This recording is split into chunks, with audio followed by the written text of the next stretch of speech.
Kita awal informasi Sido siang hari ini. Pemirsa, polisi selidiki penyebab pasti kecelakaan kereta bandara dengan truk di perlintasan Sebidang, Tangerang, Banten. Dalam rekaman kamera pengawas, truk tiba-tiba berhenti di tengah rel sehingga tabrakan tak terhindarkan.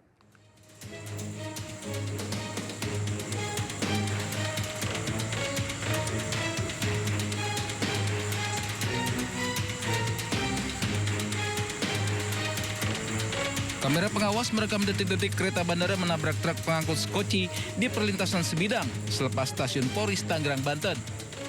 Saat melintasi rel, truk tiba-tiba berhenti. Dibantu warga, sopir berusaha mengevakuasi truk. Namun nahas tak berapa lama kereta bandara muncul. Proses evakuasi gagal hingga kereta menabrak muatan truk sampai terpental. Puluhan petugas diterjunkan ke lokasi untuk mengevakuasi rangkaian kereta yang anjlok. Pihak KCI berkoordinasi dengan KAI Daob 1 Jakarta dengan mengirimkan rangkaian kereta penolong ke lokasi kejadian. Selama upaya evakuasi diberlakukan rekayasa jadwal perjalanan KRL. Sementara Satlantas Polres Metro Tangerang juga menerjunkan tim investigasi untuk mengetahui penyebab kecelakaan.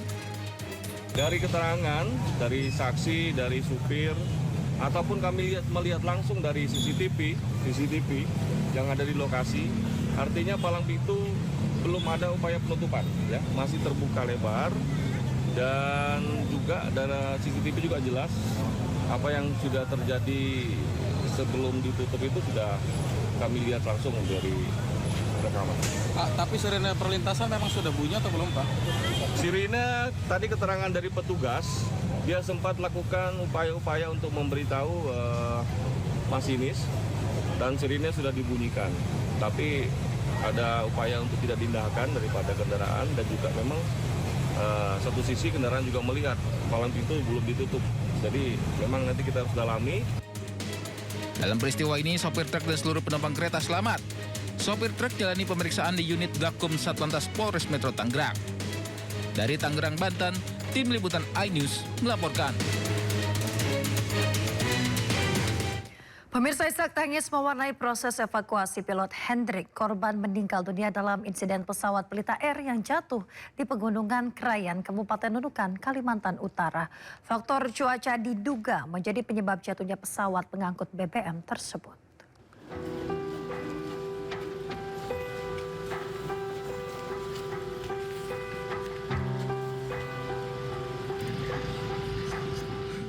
Suasana duka menyelimuti proses evakuasi jenazah Kapten Hendrik, pilot pesawat Pelita Air yang jatuh di pegunungan Krayan, Kabupaten Nunukan, Kalimantan Utara. Sejumlah rekan Kapten Hendrik mengantarkan jenazah dari Longbawan menuju Tarakan tak kuasa menahan kesedihan.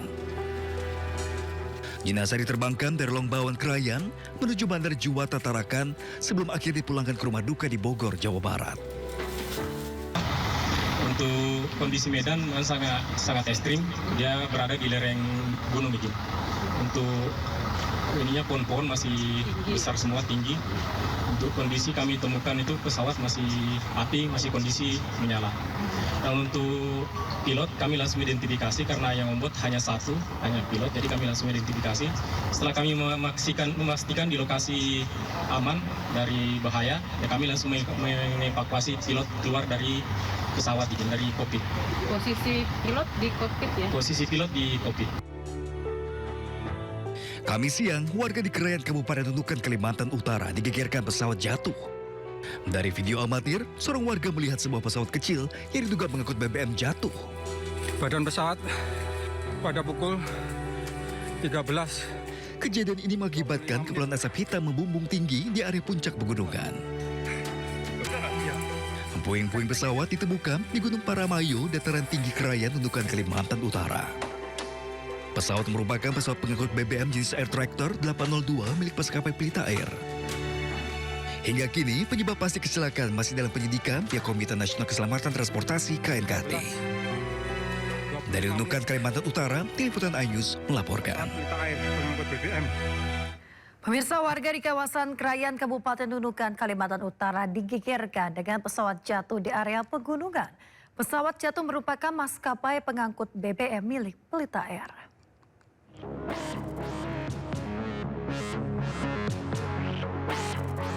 Warga di Kecamatan Krayan Barat, Kabupaten Nunukan, Kalimantan Utara digegerkan dengan dugaan pesawat jatuh. Dari video amatir, seorang warga melihat sebuah pesawat kecil yang diduga mengangkut BBM jatuh di area pegunungan. Kejadian ini mengakibatkan kepulan asap hitam membumbung tinggi di area puncak pegunungan yang diduga menjadi lokasi jatuhnya pesawat. Ya, kemungkinan masalah minyak yang kita lihat mutar tadi. Pulang mungkin dia mau cari agak terang kan, mutar dia. Ya. Susi apa Pertamina? Siap. Yang Susi masih mutar, kita nggak tahu. Oke. Badan pesawat pada pukul 13.25 menit. Puing-puing pesawat ditemukan di Gunung Pak Ramayo, dataran tinggi Krayan, Nunukan, Kalimantan Utara. Pesawat merupakan pesawat pengangkut BBM jenis Air Tractor 802 milik maskapai Pelita Air.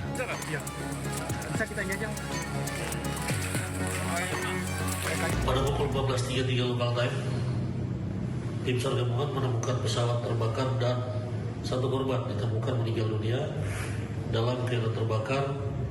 Selanjutnya korban dievakuasi oleh tim SAR gabungan di Lombawan menuju ke Rumah Sakit Pratama Lombawan. Seluruh badan pesawat dilaporkan hangus terbakar. Akibat insiden ini, pilot pesawat atas nama Kapten Hendrik Lodewijk dinyatakan meninggal dunia. Dari Nunukan, Kalimantan Utara, Tim Liputan, A-News melaporkan. Pemirsa, hujan yang mengguyur wilayah Jakarta dan sekitarnya sejak Jumat dini hari menyebabkan genangan air dan banjir di Jalan Cakung Cilincing Raya, Jakarta Utara. Dilaporkan Cakra 252. Pemirsa, ketinggian genangan air mencapai 30 cm di Jalan Cakung Cilincing Raya, Jakarta Utara pada Jumat pagi. Banjir disebabkan hujan deras yang mengguyur Jakarta. Pengendara roda 2 nekat menerobos genangan demi tetap beraktivitas. Airnya tumpah ke jalan.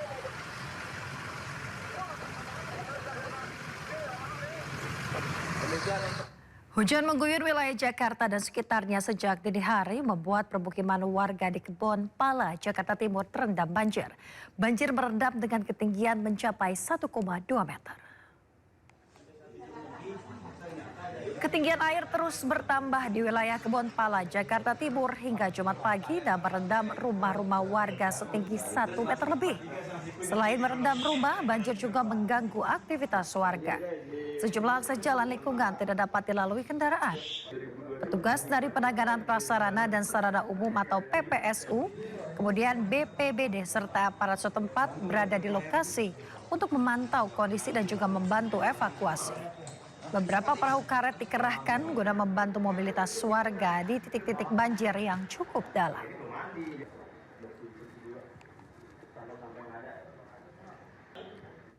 Ratusan rumah warga di Jalan Pulau Nangka, Cengkaring, Jakarta Barat terendam banjir.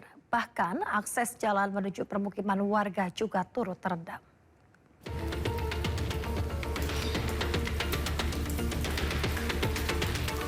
Warga Pulau Nangka, Cengkareng, Jakarta Barat beraktivitas keluar dan masuk rumah dengan menerjang banjir setinggi 30 cm. Selain dilanda hujan sejak semalam, banjir terjadi karena meluapnya Kali Mukefar. Sementara itu, sejumlah sepeda motor mogok lantaran pengendara memaksa melintas. Pagi-pagi masuk airnya, tadi kan itu dari semalam sih hujan nggak turun-turun. Seperti ini, Bu? Ya pengennya ya nggak banjir, gimana pemerintah pengennya ya orang sini mah banjir mulu, banjir. Karena takut banjir semakin tinggi, warga mulai mengevakuasi sepeda motornya ke tempat yang lebih tinggi.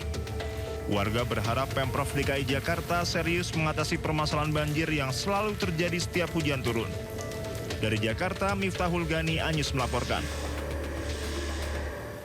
Pemirsa, pasangan suami istri di Medan, Sumatera Utara memohon bantuan Presiden Prabowo Subianto setelah anaknya dituntut hukuman mati kasus penyelundupan 2 ton sabu.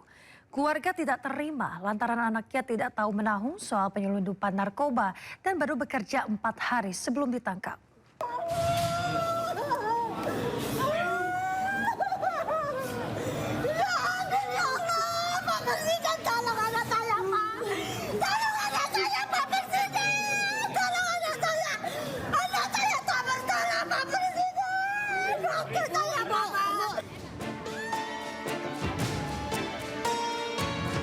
Sambil memeluk anaknya, Fandi Ramadan, tangis Nirwana pecah setelah mendengar tuntutan hukuman mati atas kasus penyelundupan 2 ton sabu di Pengadilan Negeri Batam, Kepulauan Riau.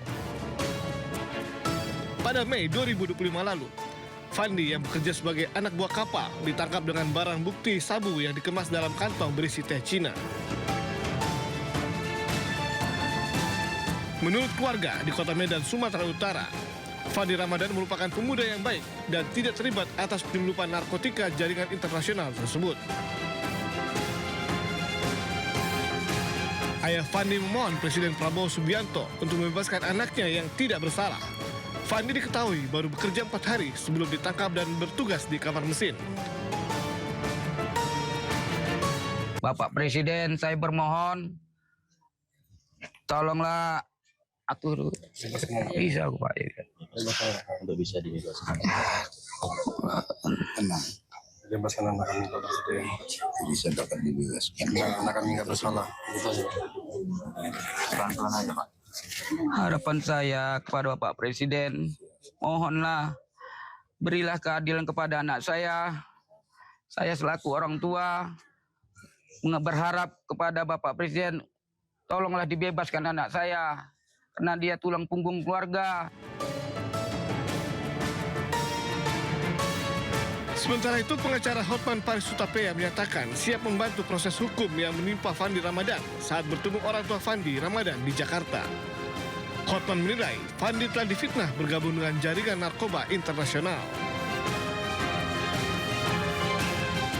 Sangat menghimbau kepada Bapak Jaksa Agung agar tolong diturunkan tim untuk mengeksaminasi apakah, karena apapun namanya surat tuntutan pun bisa dicabut kok. Demi keadilan, kenapa enggak? Demikian juga kepada Majelis Hakim di Pengadilan Negeri Batam dan juga nanti Ketua Pengadilan Tinggi Kepri agar benar-benar mendengarkan tangis dari orang tua korban fitnahan ini. Sebelumnya, Fandi Ramadan bersama 5 kru kapal Sea Dragon, termasuk nahkoda kapal ditangkap BNN, TNI, Polri, dan Bea Cukai di perairan Tanjung Balai Karimun, Kepulauan Riau pada 21 Mei 2025 lalu. Kapal yang diawaki Fandi membawa 1,9 ton sabu yang berasal dari jaringan internasional Golden Triangle. Dari Jakarta dan Medan, Sumatera Utara, Sofyan Firdaus dan Yuda Bahar, iNews melaporkan. Pemirsa, setelah menjadi tersangka atas kepemilikan narkoba, mantan Kapolres Bima Kota AKBP Didik Putra Kuncoro dipecat atau diberhentikan tidak dengan hormat. Sementara itu, Aibda Dianita Agustina, polwan yang menyimpan koper berisi narkoba milik Didik, terbukti positif konsumsi ekstasi.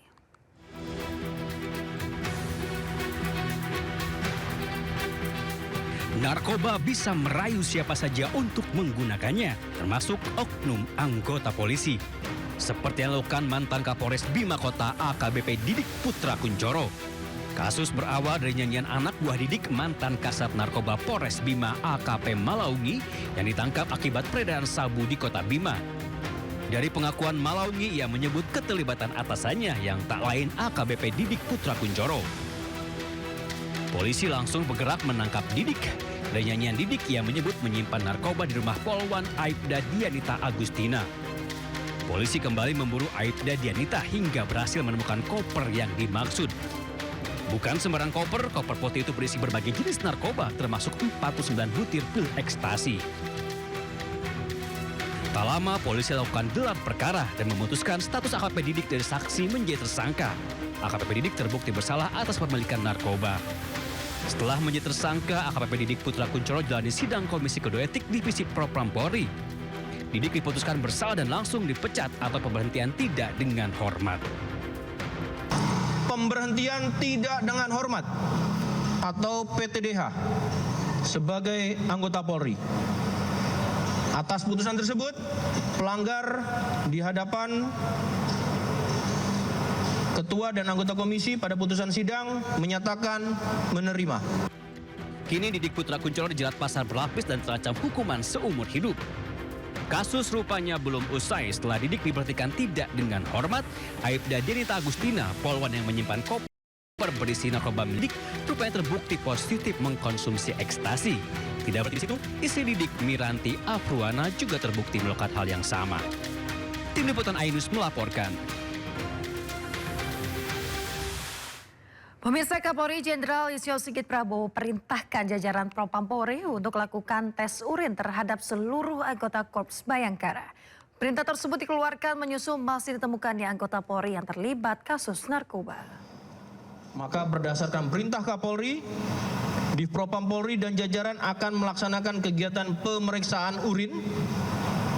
Sekali lagi, melaksanakan kegiatan pemeriksaan urin yang akan kita laksanakan di seluruh wilayah atau jajaran Kepolisian Negara Republik Indonesia secara serentak dan akan melibatkan fungsi pengawas baik itu internal maupun eksternal, baik di tingkat Mabes maupun sampai dengan tingkat kewilayahan.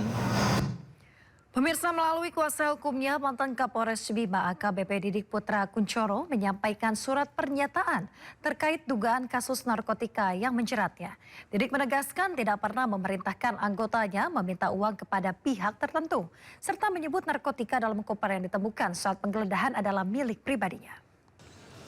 Dengan hormat yang bertanda tangan di bawah ini, nama Didik Putra Kuncoro, SIK MSI, pangkat garing NRP AKBP garing 7903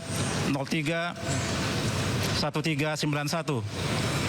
Tempat tanggal lahir Kediri 30 Maret 1979, umur 46 tahun. Alamat Taman Royal Arum, Kelurahan Poris, Kecamatan Cipondoh, Kota Tangerang, Banten. Dengan ini menyatakan, 1. Bahwa saya menyatakan saya tidak pernah memerintahkan kepada saudara AKP Maulangi, SHMA, mantan Kasat Res Narkoba Polres Bima Kota, untuk meminta uang kepada seseorang yang bernama Ko Erwin. 2. Bahwa saya tidak pernah memerintahkan kepada saudara AKP Maulangi, SHMH, mantan Kasat Res Narkoba Polres Bima Kota, untuk bekerja sama dengan pihak manapun, juga termasuk orang yang bernama Ko Erwin, khususnya dalam hal mengedarkan maupun memperjualbelikan narkotika, psikotropika atau segala jenis obat-obatan terlarang lainnya. 3. Bahwa saya tidak pernah mengenal, tidak pernah bertemu, dan tidak pernah bekerja sama dalam bentuk apapun dengan seseorang yang bernama Ko Erwin. 4. Bahwa narkotika dan psikotropika yang terdapat di dalam koper yang ditemukan di rumah Dianita adalah milik saya pribadi dan tidak ada hubungannya dengan saudara AKP Maulangi SHMH alias Pak Eki, mantan Kasat Res Narkoba Polres Bima Kota. Demikian surat pernyataan ini saya buat dengan sadar dan penuh tanggung jawab. Pemirsa, unggahan seorang ibu asal Indonesia yang tinggal di Inggris yang bangga karena anaknya mendapatkan paspor asing viral di media sosial. Warganet ramai-ramai mengkritik karena ia dan suaminya adalah penerima beasiswa LPDP. Tunggu selama 4 bulan ke belakang nyampe juga. Ini paket bukan sembarang paket, isinya adalah sebuah dokumen yang penting banget yang merubah nasib dan masa depan anak-anakku. Kita buka ya. Inilah video dari pemilik akun @sasetyaningtyas. Postingannya terkait anaknya yang mendapat kewarganegaraan asing jadi perbincangan warganet. Hal ini lantaran statusnya dan sang suami sebagai mantan penerima beasiswa Lembaga Pengelola Dana Pendidikan alias LPDP. Setelah menerima amplop, ia menunjukkan ekspresi terharu dan menyebut ini paket bukan sembarang paket. Dirinya mendapatkan surat dari Home Office Inggris yang menyatakan bahwa anaknya yang kedua diterima menjadi warga negara Inggris dan menerima paspor secara resmi. I know the world seems unfair, tapi cukup aku aja yang WNI, anak-anakku jangan. Kita usahakan anak-anak dengan paspor kuat WNA itu. Let's go. Video ini pun ditanggapi beragam oleh warganet. Sejumlah netizen pun bahkan mencari tahu data riwayat pendidikan dan status LPDP pasangan suami istri tersebut. Sementara ia dan sang suami merupakan penerima program LPDP dari pajak rakyat. Namun kritikan warganet ini justru dibalas oleh Sasetyaningtyas. Usai viral di media sosial, Sasetyaningtyas pun mengunggah tulisan permohonan maaf. Ia menyebut video tersebut dibuat sebagai bentuk rasa kecewa dan frustasi sebagai WNI terhadap kondisi Indonesia hari ini. Tim Liputan iNews melaporkan. Pemirsa, keberadaan lapangan padel di tengah permukiman penduduk di Jalan Haji Nawi, Cilandak, Jakarta Selatan memicu masalah baru. Warga mengeluhkan kebisingan luar biasa dari lapangan padel yang dioperasikan hingga larut malam.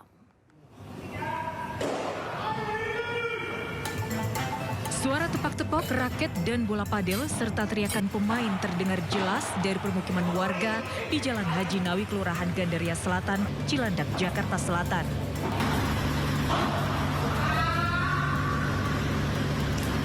Suara bersumber dari lapangan padel yang berada tepat di tengah permukiman. Warga mengaku terganggu lantaran suara berisik dari lapangan padel terjadi sepanjang hari, sejak pagi hingga larut malam, membuat anak-anak dan balita sulit tertidur.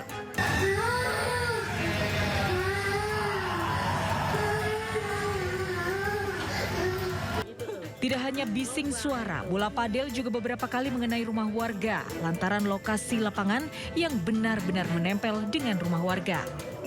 Warga sudah berkali-kali melapor ke aplikasi Jaki dan layanan polisi 110 sejak akhir Januari lalu, tapi belum ada tanggapan. Ada, karena kan mereka beroperasi sejak jam 6 pagi sampai jam 12 malam ya Bu ya. 12 malam, dan itu kita laporkan setiap kebisingan yang ada dan kita eskalasi ke sudin terkait. Lapangan padel yang diprotes warga ini sudah dibuka sejak Oktober 2025, namun warga tidak pernah diberi sosialisasi. Setelah ramai dikeluhkan dan viral, baru kemarin pihak Kelurahan Gandaria Selatan menggelar mediasi antara warga dan pemilik lapangan padel. Dalam mediasi, pemilik padel berjanji akan mengubah jam operasional dan memasang peredam suara di bagian dinding yang berbatasan dengan rumah warga. Pihak kelurahan mengingatkan kebisingan yang ditimbulkan dari lapangan padel tidak boleh di atas 70 desibel. Dari Jakarta, Kiva Lupi, iNews melaporkan. Sementara itu, pemirsa, Gubernur Jakarta Pramono Anung menegaskan lapangan padel yang menimbulkan gangguan ketertiban umum dan tidak mendapatkan persetujuan warga akan ditindak tegas. Pemprov Jakarta tidak akan memberikan toleransi terhadap lapangan padel yang melanggar aturan. Jadi secara khusus saya sudah meminta kepada dinas terkait yang melakukan pengawasan di lapangan urusan padel ini. Besok hari Senin atau Selasa kami akan segera memutuskan bagi lapangan padel yang mengganggu ketertiban umum dan kemudian tidak mendapatkan persetujuan warga setempat dan kemudian juga izinnya tidak lengkap, maka pemerintah DKI Jakarta akan mengambil langkah tegas. Pemirsa, aksi pencurian toko sembako di Kampung Kencang, Kabupaten Lebak, Banten terpergok warga. Aparat kepolisian datang dan mengamankan pelaku dari amukan warga.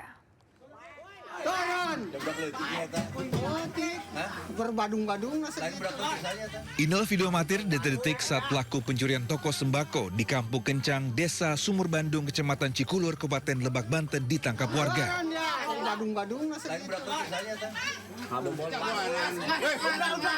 Tampak seorang terduga pelaku pencurian berada di atas atap toko sembako milik warga usai diduga melakukan pencurian. Warga yang memergoki pelaku sempat menghajarnya di atas atap. Beruntung aparat kepolisian datang dan mengamankan yang bersangkutan dari amukan warga yang menunggu di bawah. Herman, pemilik toko sembako, mengaku sudah 3 kali menjadi korban pencurian. Pada 2 kejadian sebelumnya pelaku berhasil melarikan diri. Aksi pencurian di kawasan tersebut terbilang sering terjadi. Selain tokonya, beberapa toko lain di sekitar Kampung Kencang juga disebut pernah menjadi sasaran pencurian. Tuh, mudah-mudahan sih sampai ketangkap semua aja lah. Itu biar jadi jangan kejadian lagi. Untuk yang diambil oleh si pelaku berupa uang hasil penjualan warung dan ada beberapa rokok. Polisi menghimbau masyarakat untuk tetap waspada dan segera melaporkan jika mengetahui adanya tindakan kriminal di lingkungan sekitar. Dari Lebak, Banten, Iskandar Nasution, iNews melaporkan. Pemirsa, viral di media sosial, sejumlah remaja masjid tiba-tiba diserang oleh sekelompok pemuda bersenjata tajam di Pulau Wali, Mandar, Sulawesi Barat. Warga meminta polisi meningkatkan patroli di lokasi kejadian.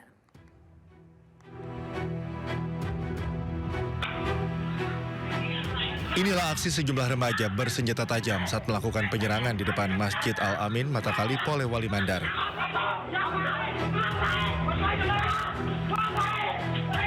Dalam rekaman CCTV, terlihat sekelompok pemuda tiba-tiba turun dari sepeda motor dan langsung mengejar remaja yang sedang berkumpul di pelataran masjid.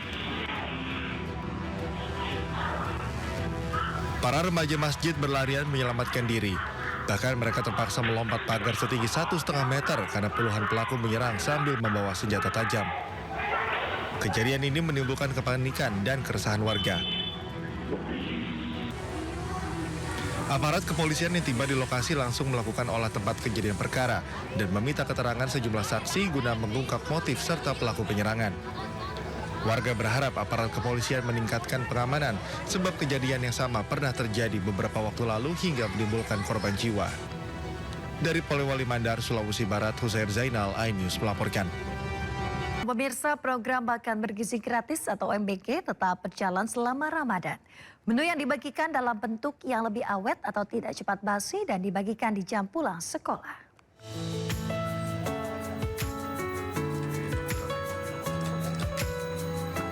Pemerintah memastikan program Makan Bergizi Gratis atau MBG tetap berjalan selama Ramadan. Untuk peserta didik sekolah di wilayah yang mayoritas Muslim, MBG dibagikan saat jam pulang sekolah untuk dinikmati ketika berbuka puasa. Namun makanan yang dibagikan dalam bentuk yang lebih awet atau tidak cepat basi, seperti roti, buah, kurma, susu, dan telur rebus. Menko Bidang Pangan Zulkifli Hasan meninjau salah satu dapur MBG di Surabaya, Jawa Timur yang menyediakan 4.000 porsi makanan. Zulhas memastikan proses produksi makanan berlangsung aman dan higienis.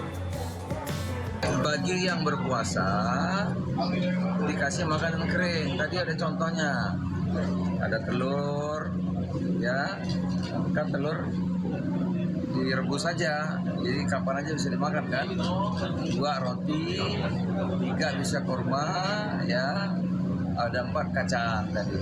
Ada juga buah, nggak pakai kurma kalau buah. Jadi makanannya dalam bentuk susu, dalam bentuk kering yang puasa. Sementara itu bagi santri di pondok pesantren, MBG diberikan saat waktu berbuka puasa. Sedangkan bagi kelompok ibu hamil, ibu menyusui, dan balita, MBG diberikan seperti biasa karena mereka tidak berpuasa. Dari Surabaya, Jawa Timur, Yuda Prawira, iNews melaporkan. Pemirsa, hari ketiga Ramadan, harga bahan pokok di sejumlah pasar tradisional di Jakarta terpantau naik.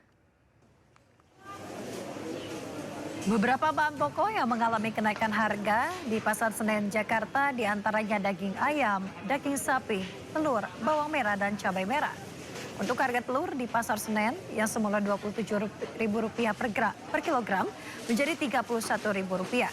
Sementara harga cabai dari Rp100.000 per kilogram menjadi Rp140.000.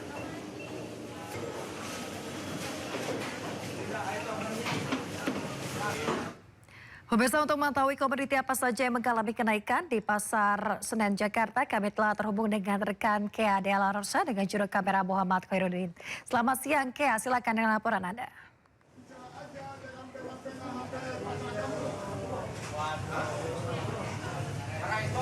Baik, selamat siang Yasmin dan juga pemirsa. Kondisi terkini di Pasar Senen Jaya Blok 3 Jakarta Pusat memang terpantau cukup ramai dari pengunjung.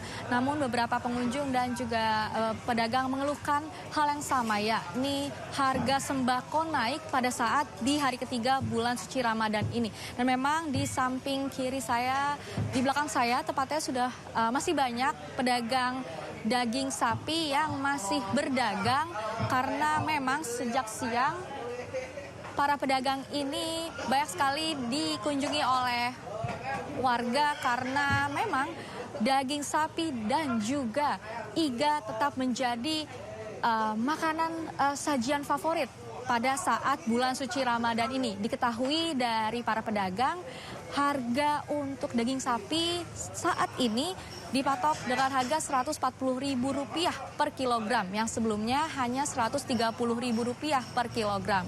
Lalu untuk harga iga sendiri masih tetap yakni Rp100.000 per kilogram. Untuk daging ayam ini juga mengalami kenaikan. Yasmin dan juga pemirsa, untuk daging ayam harganya 1 kilo Rp43.000 yang sebelumnya hanya Rp37.000 atau Rp38.000. Yang kami ketahui juga dari para pedagang, beberapa harga sembako lainnya seperti harga telur di Pasar Senen ini untuk hari ini harganya Rp31.000 per kilogram yang sebelumnya hanya Rp27.000. Dan selanjutnya harga cabai juga menjadi salah satu harga yang naik karena harga sebelumnya hanya Rp115.000 per kilogram. Hari ini cabai rawit merah menjadi Rp140.000 per kilogram. Yang memang beberapa masyarakat juga sempat mengeluhkan kepada saya terkait adanya lonjakan harga di bulan suci Ramadan ini. Dan ternyata lonjakan harga ini juga mempengaruhi omset dari para pedagang yang berada di Pasar Senen Jaya ini. Dan kami juga berharap tentunya warga dan juga pedagang tentunya berharap agar adanya peran dari pemerintah untuk kembali menstabilkan harga sembako di pasaran guna membuat daya jual beli di pasar kembali stabil sehingga perekonomian kembali berputar lebih baik. Kembali ke studio Yasmin. Baik, terima kasih rekan Keada Rosa melaporkan langsung dari Pasar Senen, Jakarta Pusat. Selamat bertugas kembali. Pemirsa, sedikitnya stok membuat komoditas cabai dan juga tomat mengalami kenaikan harga. Naiknya harga cabai bisa mencapai 100% dari harga biasanya.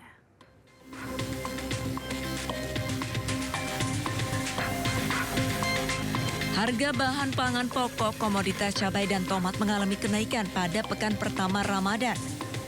Kenaikan ini disebabkan pasokan yang menipis. Di Pasar Petisah Medan, Sumatera Utara, harga yang naik diantaranya adalah cabai caplak, cabai rawit, cabai merah, dan tomat. Kenaikannya pun bisa mencapai 100%. Cabai merah memang naik, tapi nggak begitu naik kali. Tadi cuma kilo dia 38. Dari semalam pun seminggu ini lah naik cabai merah. Kalau cabai caplak lebih naik lagi dari 50 ke 70. Tomat lebih parah. Tomat dari biasanya 12, 18, 20. Lonjakan harga bahan pokok tentunya berdampak pada daya beli masyarakat di Kota Medan. Omset para pedagang pun otomatis mengalami penurunan hingga 20%. Kenaikan harga bahan pokok ini diduga disebabkan pasokan yang menipis. Selain itu, cuaca buruk yang terjadi beberapa bulan terakhir membuat kesulitan dalam pengiriman. Dari Medan, Sumatera Utara, Ahmad Ridwan Nasution, iNews melaporkan. Kita beralih ke informasi lain. Pemirsa, Direktur Utama Perum Bulog, Ahmad Rizal Ramdhani, sidak 2 pasar di Jakarta untuk memantau harga serta ketersediaan stok bahan pokok. Sidak dilakukan di Pasar Minggu, Jakarta Selatan dan juga Pasar Jatinegara, Jakarta Timur. Bersama dengan tim Satgas Pangan, Ahmad Rizal menghampiri satu persatu pedagang untuk memantau harga bahan pokok. Berdasarkan hasil sidak, beberapa harga bahan pokok seperti daging sapi, beras, dan bawang-bawangan terpantau stabil. Sedangkan cabai terpantau mengalami kenaikan. Selain memantau, Ahmad Rizal meminta para pedagang agar tidak memanfaatkan momen Ramadan sebagai kesempatan untuk menaikkan harga. Alhamdulillah dari 2 pasar saya lihat stok cukup banyak, kemudian juga harga-harga cukup stabil. Memang ada beberapa yang menjadi koreksi kami adalah yang pertama adalah cabai. Cabai ini agak naik karena musim penghujan yang biasanya hanya Rp50.000 per kilo ini naik menjadi 60. Ini wajar karena di 1 minggu terakhir ini hujan terus. Sehingga harga agak naik, para distributor cabai kesulitan menghadapi. Alhamdulillah daging tadi masih dalam range harga yang terkendali yaitu sekitar Rp140.000 per kilo. Rp140.000, ada yang 145, yang naik sedikit lah tadi. Namun ini akan kami kontrol dalam waktu dekat. Pemirsa, Presiden Prabowo Subianto telah mengikuti pertemuan perdana negara-negara anggota Board of Peace di Washington DC, Amerika Serikat, Kamis waktu setempat. Pertemuan perdana ini digunakan Prabowo untuk menyampaikan harapan dari Indonesia bahwa Board of Peace dapat membawa perdamaian bagi rakyat Palestina. Kita lihat rencana ke depan nampaknya sangat serius ya. Tadi walaupun kita bertekad untuk ini berhasil karena ini memberi harapan perdamaian. Ya, walaupun tadi saya juga dalam statement singkat saya juga ingatkan banyak kesulitan masih di depan, banyak hambatan, rintangan, ya, obstacles. Tapi ya kita harus bertekad untuk mencapai keberhasilan demi rakyat Palestina. Ya, kita tentunya komit ya, tadi beberapa negara-negara Muslim semua menegaskan komitmen kita untuk benar-benar mencapai lasting peace and the only lasting peace. Presiden Prabowo Subianto telah berjabat erat dengan Presiden Donald Trump di Washington DC, Amerika Serikat. Jabat erat kedua pemimpin negara ini menandakan resminya kesepakatan Agreement of Reciprocal Trade atau ART untuk perdagangan yang strategis. Poin utamanya sebanyak 1.819 produk Indonesia bebas bea masuk alias tarif 0% ke pasar Amerika Serikat. Indonesia dan Amerika Serikat telah resmi mencapai kesepakatan dagang atau Agreement on Reciprocal Trade atau ART. Melalui perjanjian ini, sejumlah produk ekspor Indonesia diberikan tarif 0% untuk masuk ke pasar Amerika. Dalam kesepakatan, Indonesia mendapat tarif 0% untuk mencakup 1.819 pos tarif untuk produk-produk Indonesia di sektor pertanian maupun industri. Di antaranya minyak sawit, kopi, kakao, rempah-rempah, karet, komponen elektronik termasuk semikonduktor, komponen pesawat terbang yang dilakukan penghapusan tarif bea masuk menjadi 0%. Sementara khusus untuk produk tekstil dan apparel Indonesia, Amerika Serikat juga memberikan tarif 0% dengan mekanisme Tariff Rate Quota atau TRQ. Di sisi lain, Indonesia memberikan fasilitas untuk produk Amerika Serikat dengan tarif 0% untuk produk pertanian Amerika yang diimpor seperti gandum dan kedelai. Alhamdulillah tadi berjalan dengan baik, lancar ya. Kita lihat kemajuan-kemajuan yang sudah dicapai. Presiden menegaskan keputusan kesepakatan perdagangan ini akan memberikan dampak positif bagi 4 juta pekerja di sektor tekstil dan berpotensi menguntungkan 20 juta orang masyarakat Indonesia yang terlibat dalam sektor-sektor tersebut. Dari Washington DC, Amerika Serikat, Tim Liputan IDX Channel.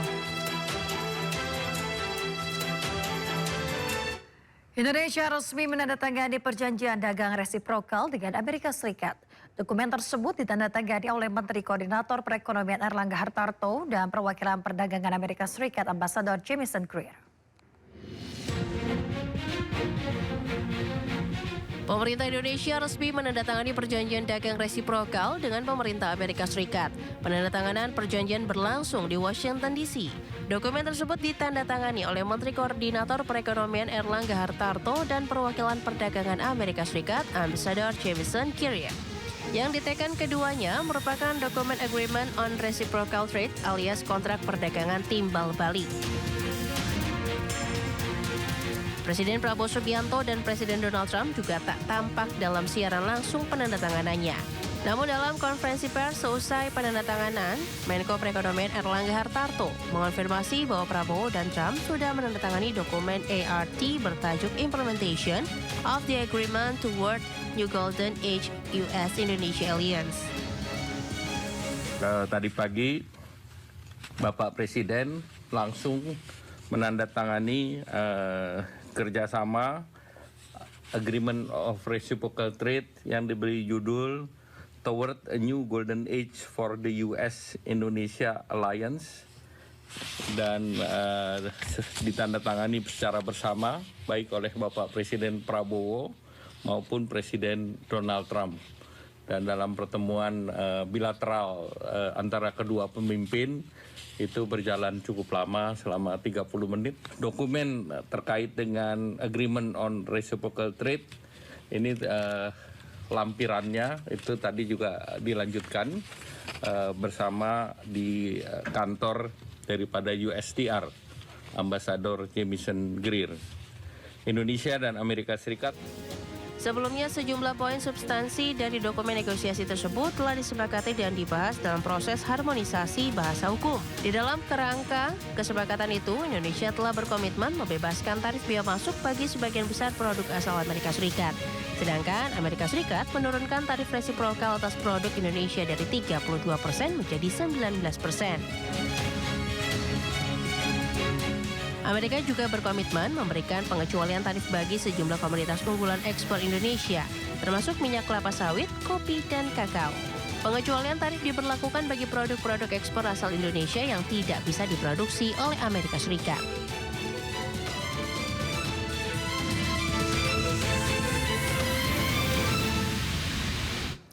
Pemirsa, sebagai tindak lanjut kerjasama investasi dan perdagangan dengan Amerika Serikat, Indonesia berencana mengimpor minyak mentah dan gas dengan nilai mencapai 15 miliar US dollar per tahun. Rencana impor ini dianggap sejalan dengan upaya pemerintah memperkuat ketahanan energi nasional. Pemerintah Indonesia berencana meningkatkan impor minyak mentah dan gas dari Amerika Serikat dengan nilai mencapai 15 miliar US dollar per tahun atau setara 253,23 triliun rupiah. Rencana impor tersebut sebagai tindak lanjut kerjasama investasi dan perdagangan pasca penandatanganan dokumen Implementation of the Agreement Toward New Golden Age US-Indonesia Alliance oleh Presiden Prabowo Subianto dan Presiden Donald Trump. Menteri Investasi dan Hilirisasi yang juga Kepala BKPM Rosan Perkasa, Roslani, mengungkapkan langkah ini dianggap sejalan dengan upaya pemerintah memperkuat ketahanan energi nasional di tengah dinamika geopolitik dan fluktuasi harga komoditas global. Peningkatan impor energi dari Amerika juga diharapkan memperdalam hubungan dagang bilateral kedua negara. Ada kesepakatan untuk melakukan impor gas dan crude oil nilainya 15 miliar dolar per tahunnya, dan juga adanya rencana untuk lebih meningkatkan kerjasama di bidang ekonomi, terutama di dalam hal ini di bidang investasi, dan kita juga sudah memulai pembicaraan adanya beberapa kemungkinan investasi on the pipeline yang menyangkut di beberapa bidang, baik itu di bidang oil and gas maupun di bidang-bidang lainnya. Dengan nilai transaksi yang mencapai ratusan triliun rupiah per tahun, rencana impor energi ini berpotensi menjadi salah satu komponen terbesar dalam penguatan kerjasama ekonomi Indonesia-Amerika Serikat ke depan. Tim Liputan IDX Channel. Kita ke informasi lain, pemirsa. Pejabat Kebijakan Publik Bonatua Silalahi telah menerima seluruh salinan dokumen ijazah Joko Widodo. Ia menerima total 5 berkas ijazah Jokowi saat mencalonkan diri menjadi Wali Kota Solo, Gubernur Jakarta, dan calon presiden.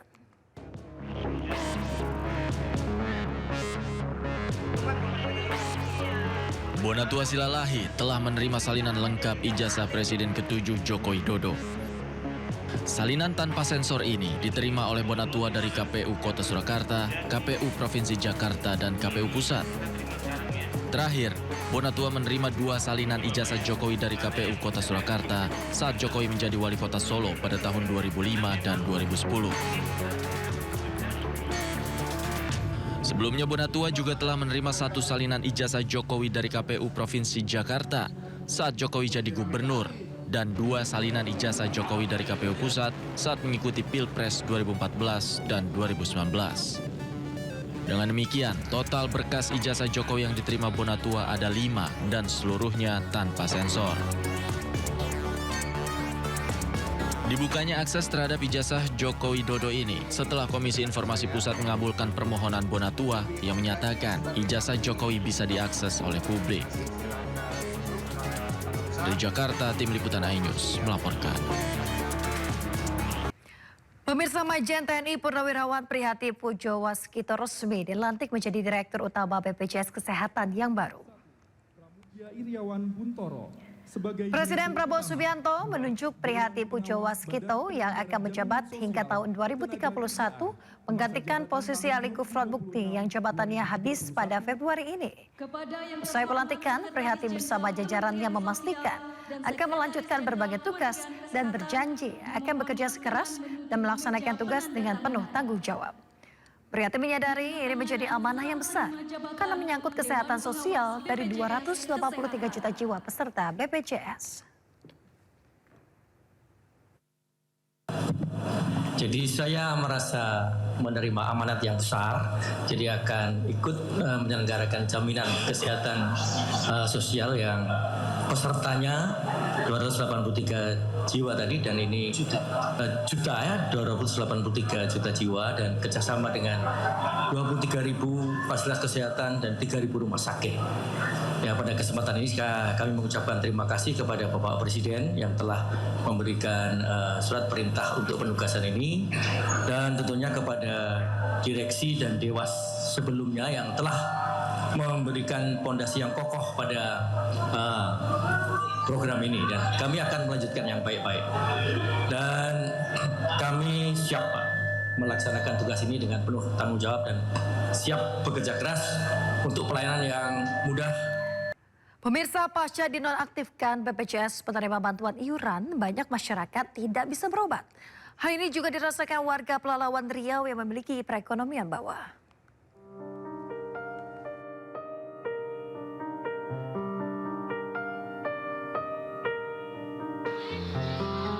Puluhan ribu warga Pelalawan yang tidak mampu kesulitan berobat ke rumah sakit. Hal ini dimulai sejak pemerintah pusat mengeluarkan kebijakan bahwa BPJS PBI atau pemegang Kartu Indonesia Sehat dinonaktifkan per tanggal 1 Februari 2026. Dede Tohid Solihin, warga Gang Cumpeda, Kecamatan Pangkalan Kerinci Riau, menjadi salah satu warga yang mengalami kesulitan akibat kebijakan pemerintahan ini. Dede terkejut usai anak bungsunya berobat justru ditagih biaya sebesar Rp90.000. Dede yang merupakan penjual sayur keliling ini kebingungan hingga akhirnya mencari pinjaman ke tetangga. Namun menurut Kepala Dinas Sosial setempat, pemuktahiran data sudah sesuai dengan kondisi lapangan. Jadi mereka-mereka yang dinonaktifkan, kita meminta surat keterangan tidak mampu yang dikeluarkan oleh aparat desa. Kemudian seperti saya katakan tadi, KK-nya, KTP-nya, kontak personnya, dan surat menyatakan bahwa masyarakat tersebut membutuhkan perawatan kesehatan.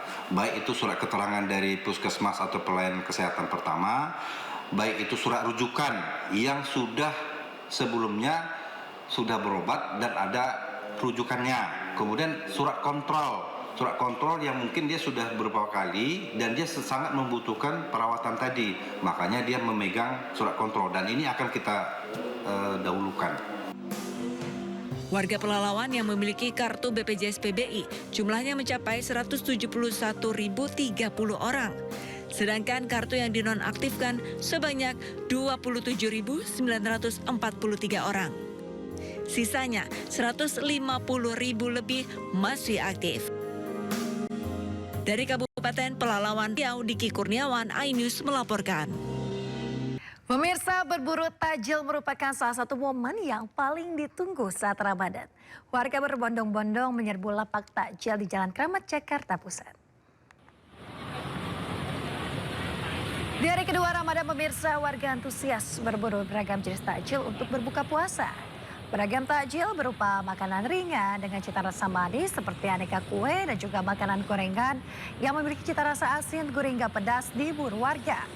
Selain makanan ringan, lapak takjil di kawasan Kramat, Jakarta Pusat ini juga menjajakan makanan berat yang beragam pilihan yang dapat dinikmati saat berbuka puasa.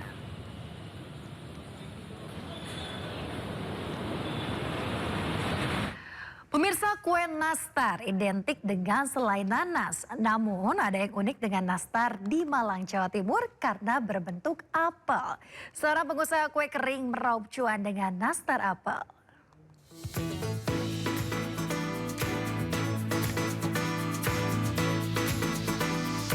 Setiap hari, para pekerja rumah kue Obi ini sibuk menyelesaikan pesanan kue kering untuk Lebaran, khususnya kue nastar apel. Bentuknya yang unik menyerupai buah apel, lengkap dengan selai apel buatan sendiri, membuat kue ini banyak diburu pembeli sejak awal Ramadan lalu. Setiap hari sedikitnya 300 hingga 400 toples kue nastar apel dipesan pembeli. Tak hanya untuk oleh-oleh, sejumlah pembeli memesan kue nastar apel ini sebagai hampers yang dipadukan dengan beberapa kue kering lainnya.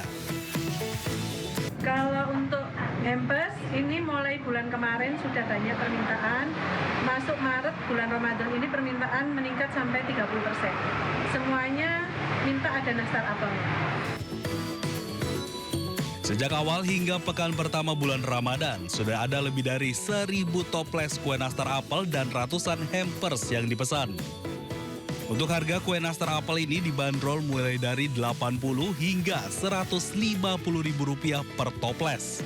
Sementara hampers dibanderol mulai dari 300 hingga jutaan rupiah. Dari Malang, Jawa Timur, Denny Irwansyah, iNews melaporkan. Pemirsa, masjid dan musola dipenuhi warga saat malam pertama sholat tarawih pada Rabu 18 Februari 2026 lalu. Sejak sore hari, suasana di sejumlah rumah ibadah tampak ramai warga yang hendak menunaikan ibadah sekaligus mengikuti tradisi sedekah tahunan. Inilah suasana ribuan warga saat madati musola wakaf Abdullah, Kelurahan Kepanjin, Sumeneb, Jawa Timur jelang ibadah sholat tarawih. Sejak sore hari, suasana di sejumlah rumah ibadah ramai. Antusiasme warga tersebut tidak hanya terlihat dalam pelaksanaan ibadah, tetapi juga tradisi pembagian sedekah tahunan. Penyaluran bantuan senilai ratusan ribu rupiah per orang tersebut merupakan zakat mal dari Said Abdullah, politisi senior PD Perjuangan yang juga merupakan anggota DPR RI Dapil Madura. Ia rutin membagikan zakat mal kepada para jamaah tarawih saat bulan suci Ramadan. Masyarakat berharap tradisi pembagian zakat usai sholat tarawih ini terus berlanjut sebagai bagian dari semangat berbagi dan memperkuat solidaritas sosial di Kabupaten Sumeneb. Dari Sumeneb, Jawa Timur, Faris Purnama, iNews melaporkan. Pemirsa, puasa Ramadan menjadi kewajiban bagi umat Islam untuk ditunaikan. Namun perbedaan geografis menyebabkan masing-masing negara memiliki perbedaan durasi pelaksanaan puasa. Dan berikut ini adalah beberapa negara yang memiliki durasi puasa terlama dan juga terpendek. Ibadah puasa dengan menahan lapar dan haus dilaksanakan seluruh umat muslim sejak fajar hingga matahari terbenam. Namun adanya perbedaan geografis dan negaris lintang maka menyebabkan durasi atau jam puasa bervariasi dari satu negara ke negara lain. Di beberapa negara yang berada di garis khatulistiwa seperti Indonesia akan memiliki keseimbangan siang hari yang relatif baik. Namun sebaliknya, semakin ke utara suatu negara maka sudah bisa dipastikan semakin panjang hari, dampaknya periode puasa pun juga menjadi lama. Tapi sebaliknya jika satu negara semakin ke selatan maka akan memiliki jam puasa yang lebih pendek karena siang hari lebih pendek. Dan berikut perbandingan durasi puasa di seluruh dunia dari yang terpanjang hingga terpendek pada tahun ini. Durasi puasa terlama akan terjadi di wilayah utara seperti Rusia Utara, Swedia, Finlandia, Greenland, dan Islandia. Di negara-negara ini puasa dilaksanakan selama 16 jam. Bahkan di beberapa wilayah dataran tinggi Swedia, Norwegia, Greenland, dan Kanada bagian utara, puasa bisa berlangsung hingga 20 jam. Namun untuk memudahkan umat Islam, ulama memberi kebebasan untuk mengikuti waktu Mekah atau mengikuti jadwal terdekat yang lebih moderat, dengan durasi siang hari yang lebih seimbang. Sementara durasi puasa terpendek terjadi pada negara-negara yang terletak dekat khatulistiwa atau di belahan bumi selatan. Negara yang tercepat antara lain Brazil, Argentina, Uruguay, Afrika Selatan, Chili, dan Selandia Baru. Di negara-negara ini durasi puasa biasanya sekitar 11 hingga 13 jam. Sementara itu untuk wilayah khatulistiwa seperti Indonesia, Malaysia, dan Kenya pada tahun ini akan menjalani puasa dengan durasi 12 hingga 14 jam. Tim Liputan iNews melaporkan. Anda kembali di Sindo Siang, pemirsa. Akhir pekan biasanya menjadi momen ramai bagi kawasan wisata Pantai Ancol. Namun berbeda dengan hari ini, pemirsa, suasana pantai justru lengang. Pemirsa, Pantai Ancol biasanya menjadi destinasi wisata favorit untuk menghabiskan waktu di akhir pekan. Namun ada yang berbeda di akhir pekan kali ini karena memang akhir pekan ini sudah memasuki bulan Ramadan. Artinya mayoritas masyarakat Indonesia ini sedang berpuasa sehingga Pantai Ancol ini diprediksi akan terjadi keramaian di sore hari jelang waktu ngabuburit. Kenapa demikian? Karena selama bulan Ramadan, Taman Jaya Ancol ini juga memiliki program khusus selama Ramadan, yakni gratis masuk Ancol dari pukul 5 sore hingga pukul 11 malam. Dan tentunya ini bisa menjadi program yang menarik, terutama untuk Anda pemirsa yang bingung untuk menghabiskan waktu ngabuburit di mana, Pantai Ancol bisa menjadi salah satu solusinya. Dan tentunya caranya sangat mudah sekali. Untuk bisa mendapatkan program masuk Ancol gratis ini, Anda harus membeli tiketnya di website resmi Ancol H-1 kedatangan. Jadi kalau misalkan langsung datang ke lokasi tanpa reservasi di H-1 di website resmi Ancol, tentu program ini tidak dapat berlaku. Jadi untuk pemirsa langsung saja datang ke Ancol untuk bisa ngabuburit dan tentunya ditemani dengan sepoi-sepoi angin dan juga pemandangan laut yang bagus sekali dan sambil menunggu waktu berbuka puasa. Dari Jakarta, Wenda Nura, Seto Pratomo, iNews melaporkan. Kondisi jalan rusak dan licin di perlintasan kereta api di Jalan Industri Gunung Sahari Utara, arah Kemayoran, Jakarta sudah diperbaiki. Seperti apa kondisinya saat ini? Berikut laporan dari jurnalis iNews Naura Syafika. Pemirsa, beberapa hari yang lalu sempat ramai salah satu video di sosial media di mana menunjukkan adanya pengendara sepeda motor yang terjatuh saat melintasi rel kereta yang berada di Jalan Industri Kemayoran. Dan ini adalah untuk situasi dan lokasi dari video tersebut yang dimana ini memang merupakan salah satu rel kereta atau penyeberangan kereta api yang sangat aktif. Banyak sekali dari pengendara baik roda 2 maupun roda 4 dan juga pastinya dari kereta yang melintas di jalanan ini sehingga memang seringkali ini palangnya tertutup setiap berapa menit sekali. Dan kalau misalnya kita lihat di video kemarin, memang untuk yang menjadi salah satu permasalahan di rel kereta ini adalah jalanannya yang rusak dan berlubang. Dan kalau misalnya kita lihat secara keseluruhan, memang ini sudah terlihat berbeda dari video yang ramai kemarin, bahwa memang untuk saat ini untuk jalanan ini sudah ditambal sehingga sudah bisa dibilang jauh lebih mulus dan aman untuk dilintasi oleh pengendara sepeda motor. Namun memang pastinya ada beberapa, tadi saya melihat ada beberapa yang masih belum terlihat terlalu mulus, sehingga memang masih disarankan pastinya untuk setiap pengendara sepeda motor khususnya harus lebih berhati-hati lagi setiap melintasi di rel kereta api ini. Namun memang tidak hanya di rel kereta api yang ada di sini saja, di beberapa rel kereta api maupun di jalan raya lainnya yang berada di kawasan Jakarta ini memang masih menjadi salah satu permasalahan umum di mana untuk pengendara ini pastinya harus lebih berhati-hati karena ada beberapa jalan yang berlubang, kemudian jalanan yang tidak mulus sehingga menyebabkan kecelakaan lalu lintas. Dan ini menjadi salah satu fokus utama juga tentunya untuk Pemprov DKI Jakarta harus lebih memerhatikan terkait dengan fasilitas jalanan yang ada di seluruh Jakarta. Dari Jakarta, Naura Syafika, Novan Dwi Kusuma, iNews melaporkan.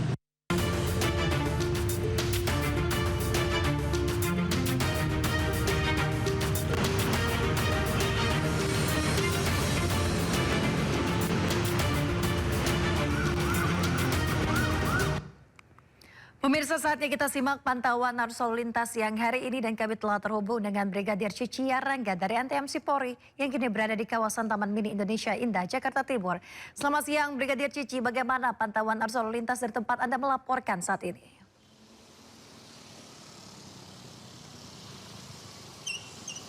Ya, terima kasih Yasmin dan juga selamat siang pemirsa. Mari kita update informasi arus lalu lintas pada libur akhir pekan kali ini, yang mana untuk kendaraan-kendaraan sendiri yang melintas pada sekitaran kawasan Taman Mini terpantau hingga saat ini masih dalam keadaan relatif lancar.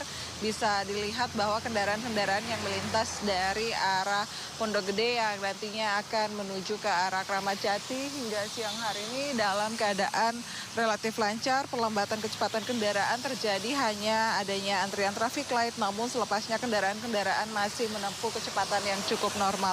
Sedangkan untuk kendaraan-kendaraan yang keluar dari arah Tol Jagorawi hingga saat ini pun juga masih terpantau dalam keadaan relatif lancar, baik yang akan berbelok ke kiri menuju ke arah Kramat Jati ataupun juga yang akan menuju ke arah Pondok Gede.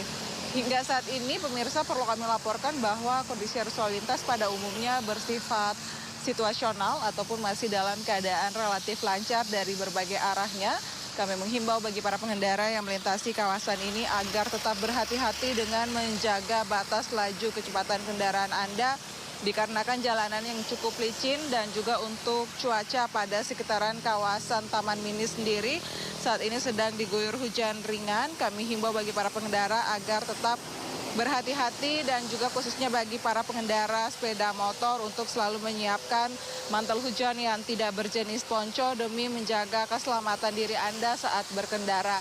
Dan untuk kendaraan-kendaraan dari arah Cilangkap yang nantinya akan menuju ke arah Keramat Jati ataupun juga yang akan mengambil lajur sebelah kanan untuk berbelok ke arah Pondok Gede hingga saat ini pun juga masih dalam keadaan relatif lancar. Untuk kendaraan-kendaraan yang melintas pada kawasan ini masih didominasi oleh kendaraan pribadi dan juga masih bersifat normal dikarenakan memang sampai dengan saat ini masih dilaksanakannya hari puasa bagi umat muslim yang mana berdampak juga pada aktivitas masyarakat ataupun mobilitas arus kendaraan yang melintas pada akhir pekan kali hari ini. Dan untuk para pengendara yang nantinya akan untuk para pengendara yang nantinya akan melaksanakan aktivitas, kami himbau untuk selalu menyiapkan alat-alat kelengkapan kendaraan Anda dan juga surat-surat kelengkapan kendaraan Anda. Serta pemirsa, untuk Anda yang nantinya akan mengupdate informasi-informasi arus lalu lintas menemani aktivitas Anda dapat juga mengunjungi Instagram kami di korlantaspolri.ntmc. Demikian Yasmin informasi arus lalu lintas yang dapat kami bagikan dan silakan kembali ke Anda di studio. Baik, terima kasih Brigadir Cicia Rangga atas laporan Anda dari kawasan Taman Mini Indonesia Indah Jakarta Timur. Selamat bertugas kembali, salam presisi.